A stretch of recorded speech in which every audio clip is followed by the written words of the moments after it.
অনেক তো রুটি পরোটা খেয়েছেন। দেখুন তো এরকম করে কাঁচা বাদাম দিয়ে কখনো পরোটা বা রুটি বানিয়েছেন কিনা। আসসালামু আলাইকুম। আজকে কাঁচা বাদাম দিয়ে একটা রেসিপি দেখিয়ে দিব। আশা করি আপনাদের রেসিপিটি ভালো লাগবে। চলুন তাহলে দেখে নেওয়া যাক কীভাবে তৈরি করেছি। আমি যেহেতু কাঁচা বাদাম দিয়ে তৈরি করেছি, তাই কাঁচা বাদামগুলো আগে ভালো করে ধুয়ে নিয়েছি। এরপর ব্লেন্ডারে এগুলো দিয়ে দিয়েছি। কাঁচা বাদামগুলো পর্যাপ্ত পানি দিব, পানি দিয়ে এখন কিন্তু ব্লেন্ড করে নেব। সেদিন আমার একটুর জন্য আমি একটা দুর্ঘটনায় ঘুরতে যাচ্ছিলাম। এখানে দেখতে যাবেন যে ব্লেন্ডারটা একটু ধাক্কা মেরে অন্যদিকে চলে আসলো। আমি ব্লেন্ডারটা ভালো করে বসাতে পারিনি, তাই আচমকা একটু নড়ে গিয়েছিল। আমি খুব চমকে গিয়েছিলাম। তারপর সুন্দর করে ব্লেন্ড করে নিলাম। একদম ভালো করে মিক্সড করে নিতে হবে, মানে একদম খুব মিহি করে মিক্সড করতে হবে। দেখুন এইভাবে ব্লেন্ড করে নিয়েছি। এখন অন্য একটা বাটিতে এটা সবটা ঢেলে দিচ্ছি। ঠিক এরকম হয়েছে।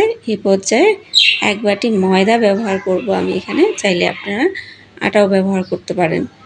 এরকম একটা বাটি দিয়ে এক বাটি ময়দা ব্যবহার করেছি।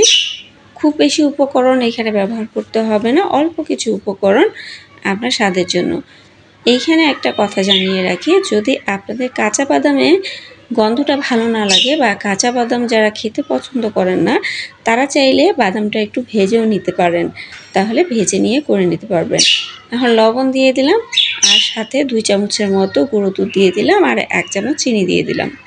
চাইলে আপনারা চিনিটা স্কিপ করে নিতে পারেন, চিনি না দিলেও চলবে, এটা মুখে স্বাদের জন্য।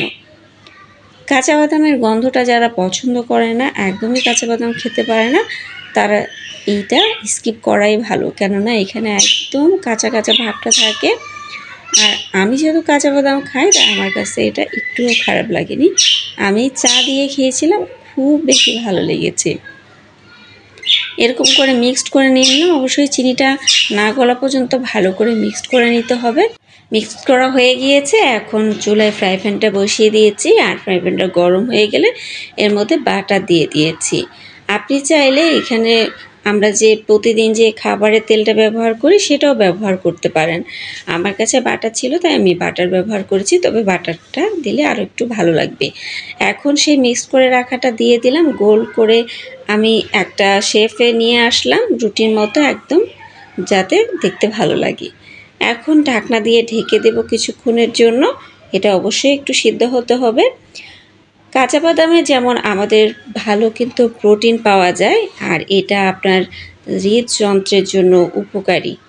অ্যান্টিঅক্সিডেন্ট সমৃদ্ধ, এটা ওজন নিয়ন্ত্রণে সাহায্য করে, রক্তের শর্করা মাত্রাটাকে নিয়ন্ত্রণ করে, চুল ও ত্বকের যত্নের জন্যও কিন্তু এটা ভালো, মানসিক স্বাস্থ্যের উন্নতিও করে। তবে একটু সতর্কতা অবলম্বন করতে হবে। অতিরিক্ত কাঁচা বাদাম খেলে আপনার ওজনটা বেড়ে যেতে পারে, আর এতে অনেক বেশি ক্যালোরি কিন্তু রয়েছে। যারা নিয়মিত বাদাম খান, তারা এটা 20 থেকে 30 গ্রাম বাদাম কিন্তু খেতে পারেন। এটা নিরাপদ, আপনার স্বাস্থ্যকর। এছাড়া এটা কিন্তু আপনার গ্যাস্ট্রিকের সমস্যা করবে যদি আপনি অতিরিক্ত মাত্রায় খেয়ে ফেলেন। যদি প্রতিদিন কম মাত্রায় খান, তাহলে এটা আপনার হজম শক্তি কিন্তু ভালো করবে। আপনি রাত্রেবেলা ভিজিয়ে রাখতে পারেন, আর সকালবেলা এটা খালি পেটে খেতে পারেন। আমি এখানে দুটো তৈরি করে দেখিয়ে দিলাম, আর কালারটা কিন্তু খুব সুন্দর হয়েছে। আমি পরে আরেকবার একটু বাটার দিয়েছি, আমরা যেমন পরোটায় একটু বেশি করে তেল দিয়ে ভেজে নিই, সেরকম করে পরে আরেকটু বাটার দিয়েছি। তো বাটার দিয়ে একটু ঘুরিয়ে নিচ্ছি চতুর্দিকে, যাতে মিক্সড হয়ে যায়। এরকম করে সুন্দর করে ভেজে নেবেন, ভেজে নিয়ে ভালো করে পরিবেশন করে নেবেন। চাইলে আপনি এটা বিকালে নাস্তায় খেতে পারেন, বা রাত্রে আপনার যদি ডায়েটে থাকেন রাতেও খেতে পারেন, সকালেও খেতে পারেন, বাচ্চাদের টিফিনেও কিন্তু এটা দিয়ে দিতে পারবেন। যে কোনোভাবে এটা খেতে পারবেন। যদি আপনার খুব বেশি খারাপ লাগে, আপনি এটাতে ঝালও ব্যবহার করতে পারেন, মানে কাঁচামরিচ দিয়ে মিক্স করে নিতে পারেন। আমি যখন ব্লেন্ড করেছি তখন আপনি চাইলে এখানে কাঁচামরিচও দিতে পারেন, ঝাল ঝাল আরও ভালো লাগবে। ভালো থাকবেন সবাই, আর কেমন লেগেছে অবশ্যই কমেন্ট করে জানাবেন। আজ তাহলে এ পর্যন্তই, আল্লাহ হাফেজ।